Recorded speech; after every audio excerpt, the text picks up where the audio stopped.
Hello, students, and welcome back to Acceleration Academy. It is day 4, the final day of Acceleration Academy. Before we get rolling, I just want to thank you for being a part of this class, and I hope you are enjoying our topic, Achieving Financial Independence.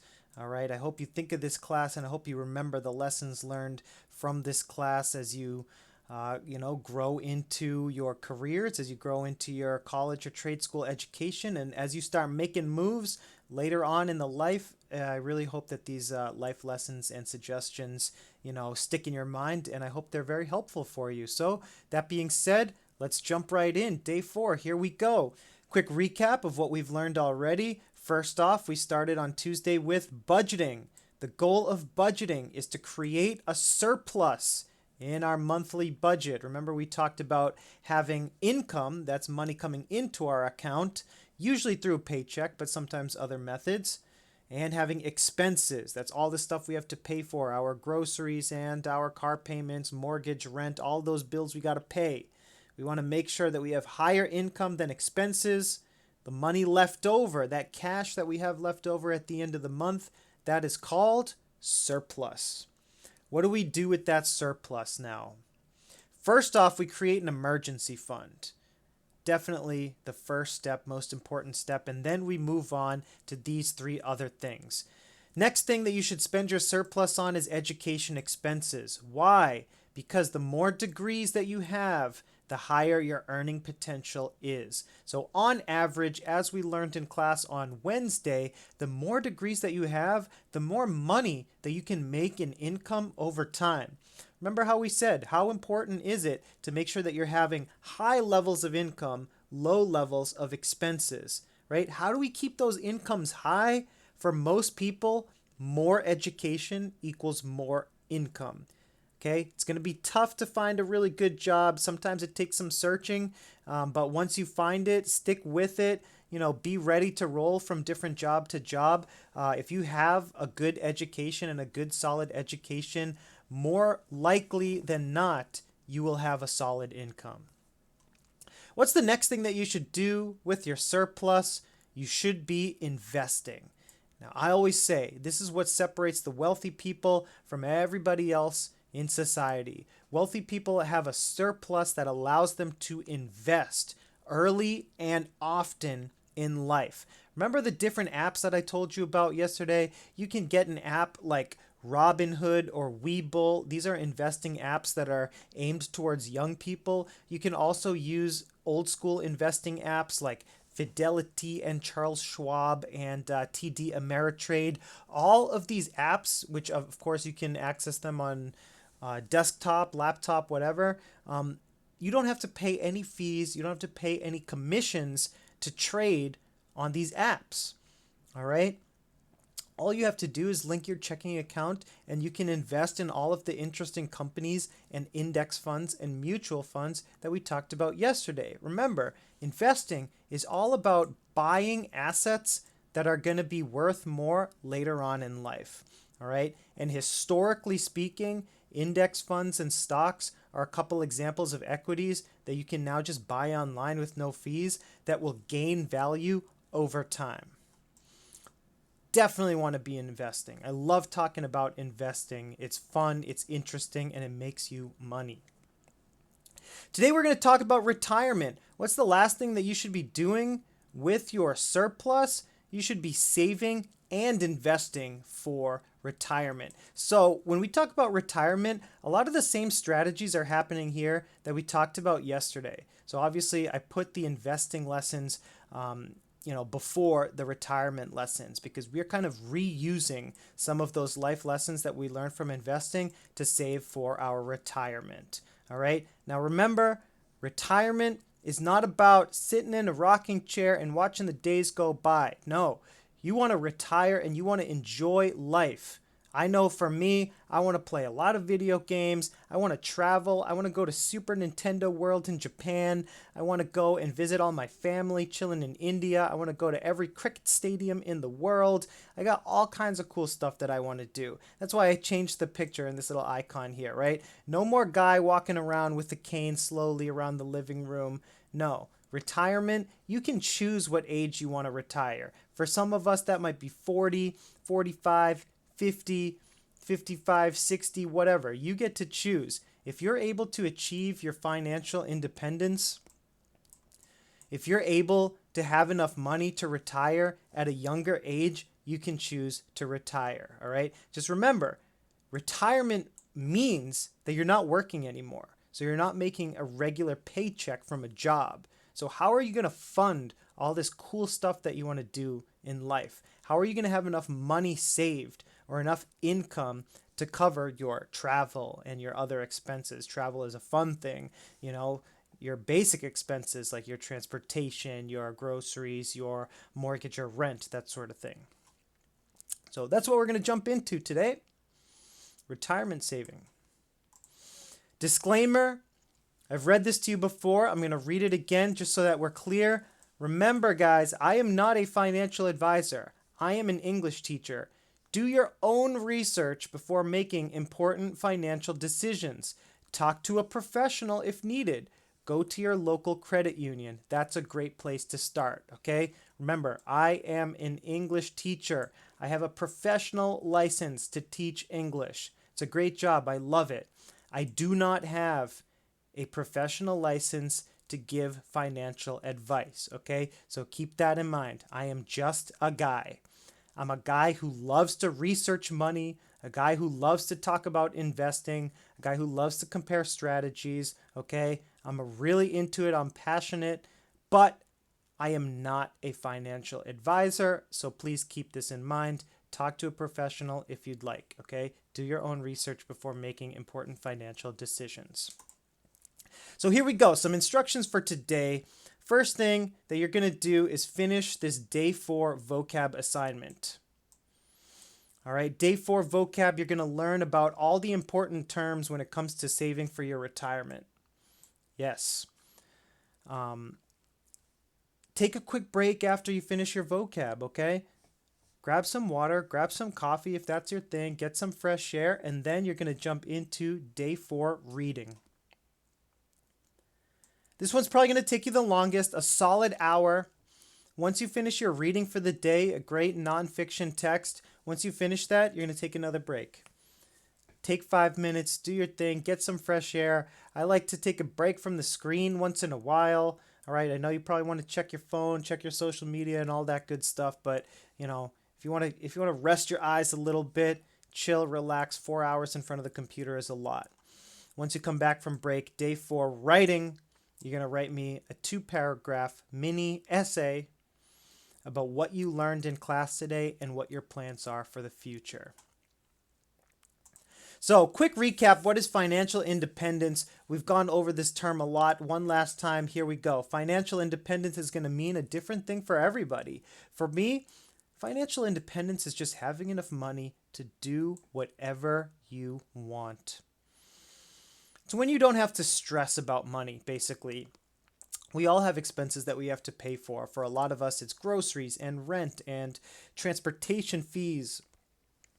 You know, oftentimes unexpected things happen like medical expenses and broken appliances and car repairs, right? All of those events can be very stressful, especially when you want to enjoy yourself too and you want to go out to eat and go buy a pizza and go, you know, visit relatives in another country.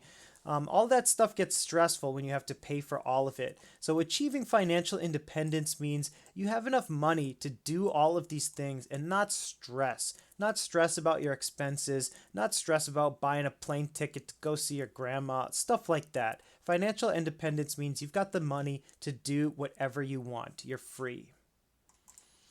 So, retirement. Here we go. Are you saving enough for retirement? It's time to start thinking about this. What is retirement exactly? You know, the simple definition for retirement is just when you choose to stop working. All right. That's going to be a different age for everyone. Some people, you might want to quit your job at 40, some people 50, some people 60, maybe some people beyond. Me personally, I love my job. I don't want to stop teaching ever.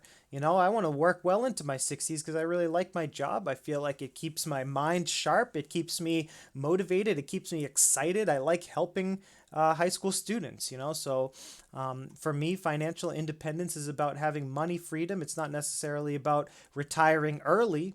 But then again, a lot of people, they want to retire early.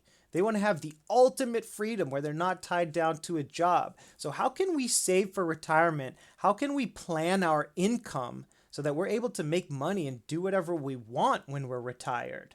Right? Because if we're not making that regular paycheck anymore, that money's got to come from somewhere. So, where's it going to come from? Let's talk about 4 examples. First up, we got Social Security, and this one's kind of the easiest, okay? If you're working already, you're most likely paying into Social Security. Now, first things first, not all careers pay into Social Security. Most do, but not all. If you're a government employee like me, if you're a teacher, if you're a firefighter, if you're a police officer, a lot of these public sector jobs do not pay into Social Security, okay? But chances are, more jobs than not do pay into Social Security. So what is it? It's a tax. You're paying Social Security tax, all right? And then when you retire, you're going to get some of that money back, all right? So Social Security, basically, core definition, this is government benefits given to retirees and disabled people, and others too, but primarily retirees and disabled. All right. So how do we structure the benefits for everybody? Basically, if you're a low earner, you're going to make roughly 78% of your average annual salary back in Social Security benefits. And at roughly age 67, around retirement age, you're going to start getting your Social Security payments in a monthly payment, a monthly benefit. If you're considered a medium earner, you're going to get roughly 42% of your average annual salary back in Social Security benefits. Again, that's the medium earner category. If you're a high earner, that means you're making a lot of money during your career. You're going to receive 28% of your average annual salary back in Social Security benefits. Once again, that's paid to you in a monthly payment. That's a monthly benefit that you get. Now, notice how I didn't tell you exactly what denotes a low earner, a medium earner, and a high earner. And the reason for that is those definitions are constantly changing, all right? Due to changing data as far as average annual incomes, that data is constantly changing. Due to inflation, that data is constantly changing. All right, so I can't tell you what's a low earner, a high earner, a medium earner, because again, that data is going to change from year to year. One mistake that is very common with Social Security is that people rely on Social Security too heavily. All right, a lot of people go into retirement and Social Security is their only income. Okay, that's a very common mistake that people make. And for most people, especially if you want to do cool stuff like travel and buy things, for most people, Social Security alone is not enough in retirement, right? Social Security can cover some basic things like, maybe your rent or your mortgage and your groceries, but on top of that, you may not have enough money to do all kinds of crazy cool things if you want to go out and do, spend more money on other things when you're retired. So don't make the mistake of having Social Security be your only income in retirement. So what other income are you going to get? What else are you going to do to earn money during retirement? Well, let's talk about 3 strategies right now. First one is the 401k. 401k, very powerful tool, awesome tool. Let's talk about how it works. First of all, it's an employer-sponsored retirement plan. It's a benefit that you get through your job. Usually when you talk about getting a good job and good benefits, you think about things like health insurance, dental insurance, vacation time is a big one. Another benefit you might think of is like, oh, this office building has a nice gym where I can work out. This office building has childcare, so I can bring my kid there, while I'm busy in the office. Those are some great benefits that certain jobs offer.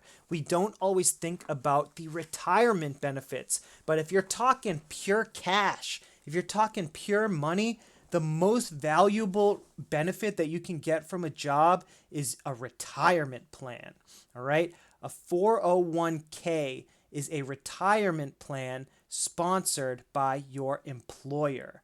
All right, and here's how it works.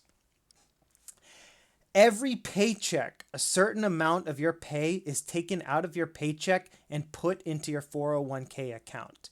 Now you get to choose how much money is taken out of your account every month. That's up to you. And that money is then invested. Just like we talked about yesterday, invested in index funds, in individual stocks, mutual funds, bonds, other equities. All right. If you're like me and you love researching this sort of thing, you can take control over those investments and you can manage them yourself. Or if you're more of a hands-off person, you're busy, you want to focus on your career, focus on your job, you can let the brokerage handle those investments. And you don't have to touch them. You can just trust them to kind of just go along with the market average and make your money. And there you go. There's your retirement savings in your 401k. Let's take a quick look at the power of the 401k. So this is my compound interest calculator, moneychimp.com. We looked at this yesterday. We're going to look at it again. It's an extremely powerful tool that helps you estimate your gains in the stock market. Now remember, nothing is guaranteed. We're just going off of historical averages, all right? So if we look at the historical growth of the S&P 500, which is an index fund that anybody can buy, we're looking at 10% gains per year. So I'm just going to punch that in right away. How long are we going to have this account for? Let's say you want to retire at age 67, right? That's an age where a lot of people start receiving their Social Security benefits that we talked about on the last slide. So let's say 67. All right, what age are we going to start? I like the number 23. Let's say you get your high school diploma, you get your associate's degree, you get your bachelor's degree at age 22. Takes you a little while to find a good job. You start working at age 23. All right, cool. 23 years old. Maybe you're making like $50K, $50,000 a year, and you're going to get your 401k account open. So 67 years old, you're going to cash it out. That's a total of 44 years to grow. So we'll punch that in. All right, current principal, we're starting with nothing, assuming you start your 401k with zero. How much are we going to add in every year? Now, let's say that you get paid twice a month, get paid bi-weekly, and you put in $100 per check. Now, quick fun fact, really fun fact if you like free money. Certain employers will match your contributions. So if you put in $100, they might double that. They might put in an extra 100 to match you, to help you have a better retirement. Not all employers do that, but if your employer matches your 401k benefits, this is one of the very, very few times in life that you get free money. Remember, we talked about FAFSA, getting money for college. That's one example. This is another example. Happens very few times in life. Not all employers do it, but if yours does, absolutely take advantage of that. So again, let's just assume you're putting away $100 per paycheck. You get paid bi-weekly. So you're putting away $200 a month. In a year, $200 a month times 12 months in a year, you're putting away $2,400. All right. So once again, just to recap, you start with nothing.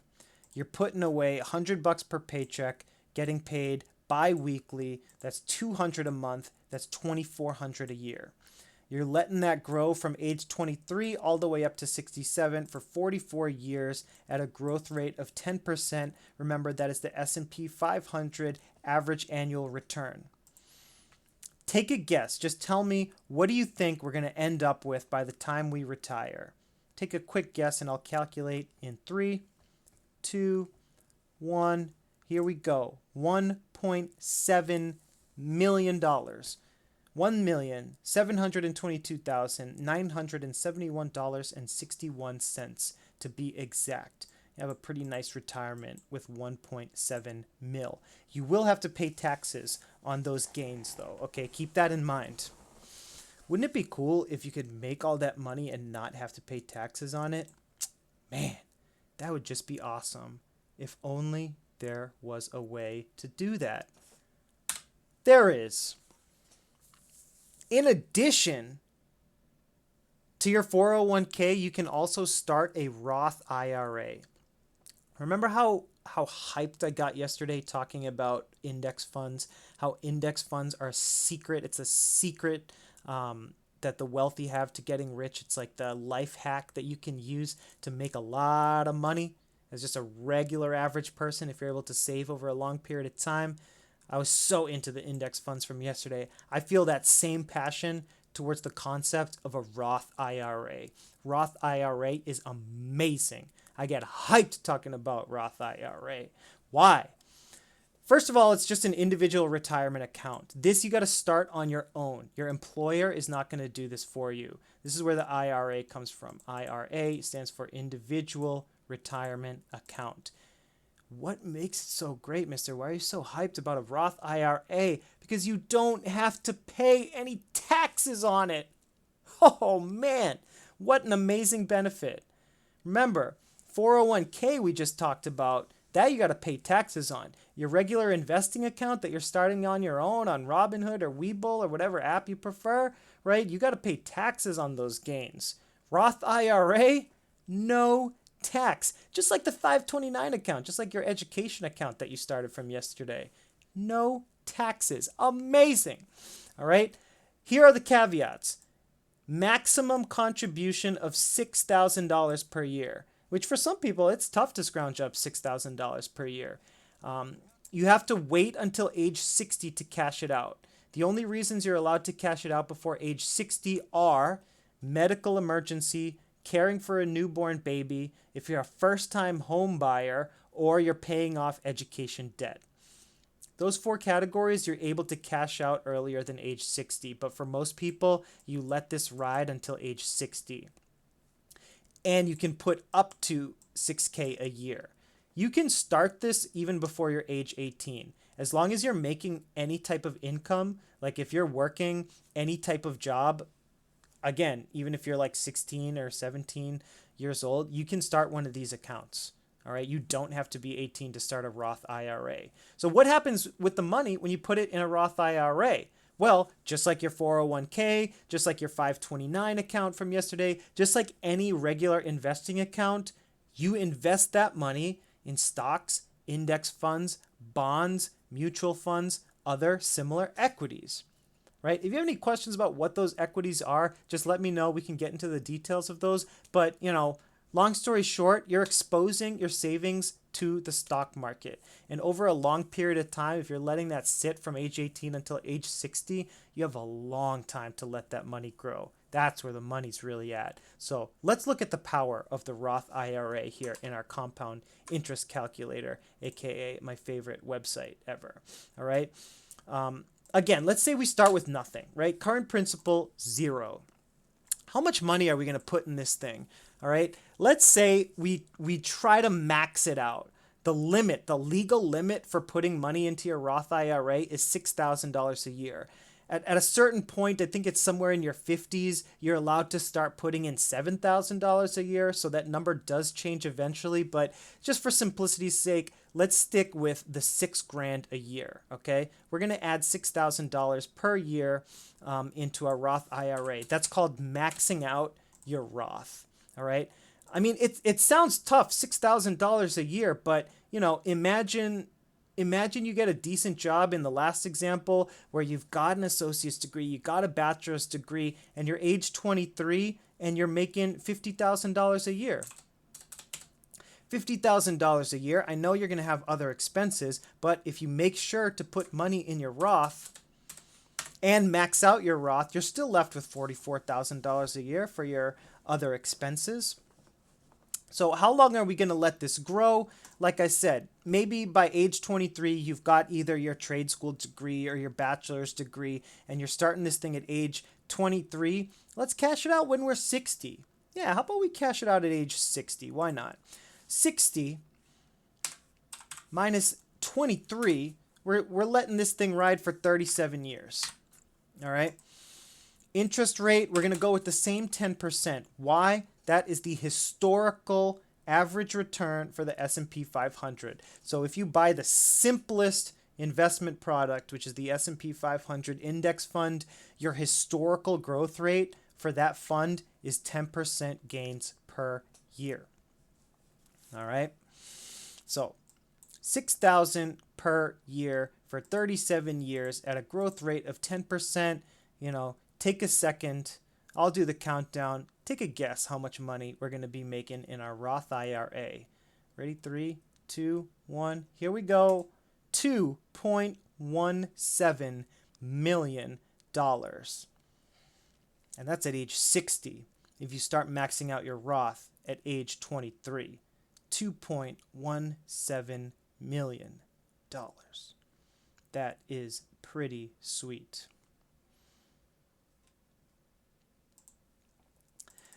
Let's just take a quick look at how much monthly it would cost to max out your IRA. $6,000 per year divided by 12 months. That's $500 a month. All right. Now, if we look at our previous example, right? Because don't forget about our 1.7 million from our 401k, right? We got our 401k rolling, right? So to max out our Roth like we did in this example, that's $500 a month. Remember what we were doing in our Roth? In our 401k, we were putting $100 per paycheck in the 401k times 2. So that was $200 a month. 200 plus 500 is obviously 700. Okay? So $700 per month, right? Now we're combining your Roth IRA and your 401k from the last slide. So to get these types of gains, we're talking $700 a month. Now, how hard is it at $700 a month? Remember, $700 a month times 12 months, right? So we're talking $8,400 per year. All right. This $50,000, that's if you're getting a good solid degree and you're making $50,000 a year at age 23, and you're subtracting the 8,400.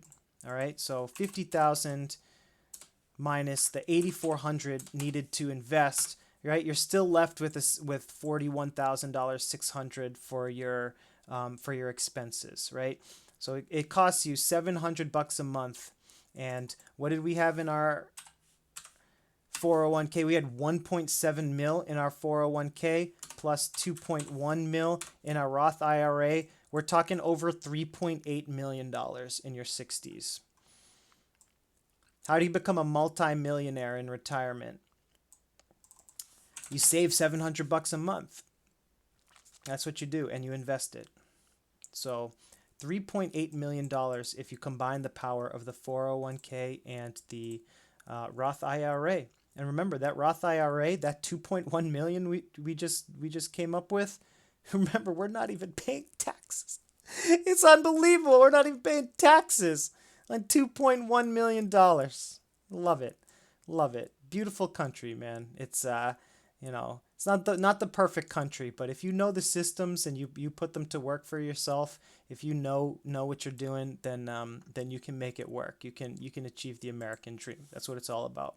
All right. Last one we're going to talk about is the pension. All right. Pension is a little bit different than your Roth, than your 401k. First of all, who gets a pension? Not everybody gets a pension plan. In fact, they're becoming increasingly rare. If you want a pension plan, you got to find a job, usually in government, but also in some private areas too. Who gets a pension? A lot of teachers do. State and local government officials, police officers, firefighters, a lot of people in the pharmaceutical industry, nurses, transportation workers, military workers, basically anyone in a union is more likely to get a pension. How does a pension work? Well, again, it's employer sponsored, similar to your 401k. It's a retirement plan that's actually going to replace a certain percentage of your income during retirement. All right. So a certain amount of money comes out of your paycheck to fund your pension. Now, here in the pension, you don't get to choose. You don't choose how much money comes out of your paycheck paying towards the pension. But what happens to all that money? All that money goes into a big giant fund. What happens to that money?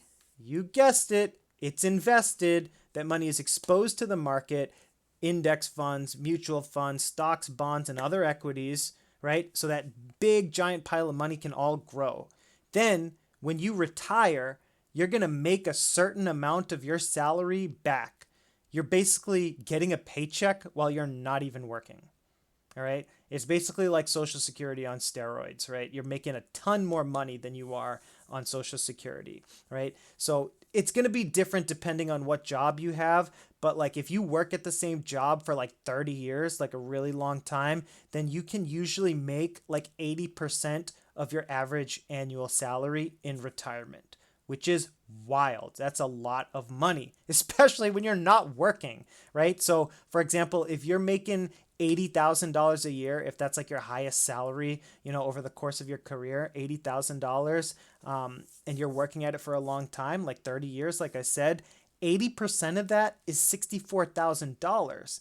Imagine making $64,000 a year to do nothing, to literally sit there and be retired. That is a sweet deal. Yeah, it's going to hurt when that money is being taken out of your paycheck, from week to week while you're working at your job. But if you're budgeting properly, and you're banking on that money later on for retirement, like you can make it work. That pension is totally worth it. You're making more money in retirement than you would have in those deductions from your paycheck. So the pension is becoming a little bit rare.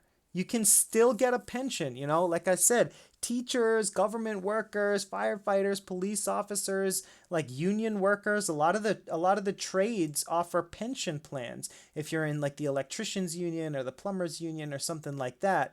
All right? So there you have it, people. 4 ways that you can make money in retirement: Social Security, 401k, Roth IRA, that one's my favorite, and of course the pension. All right. If you've got any questions about these, I'd love to hear them and love to answer them for you. All right. Like I said before, these are the directions for the day. Finish your vocab. That's your first job. Now you already know all the words in the vocab, so that shouldn't be too tough. Move on to day 4, reading. That's going to be the longest assignment of the day. And then at the end, you're going to do day 4, writing. I really want to thank you for joining me during this Acceleration Academy class. The reason why Acceleration Academy is awesome is because the teachers get to choose what they want to teach about. So I thought, let's do some nonfiction text. Let's do some informational text. And I want to talk about something I'm passionate about. I always hear this from my students. Mister, I want that cake. I want that paper. I want to bake that bread. I want to be rich. I hear that every year from my students. And the translation in my mind, when I hear that, I want financial security for myself and my family. I want financial independence. I don't want to have to worry about rent. I don't want to have to worry about car payments. I want to be able to be free in life. And I don't want to stress about all the little things that I have to pay for, like the rent, like the mortgage, like the groceries. All right. So I really hope that I've given you the tools that you need to achieve financial independence in your life. Remember, I'm always here if you have any questions. The 4 videos, I know they're a little bit long and I get a little hyped and I get a little excited in them, but these 4 videos, they're not going anywhere. They're here for you to watch anytime. I sincerely hope that you enjoyed this class. As always, I'm Mr. Oza. Thank you for watching. Let me know if you have any questions and have yourself a great, great class.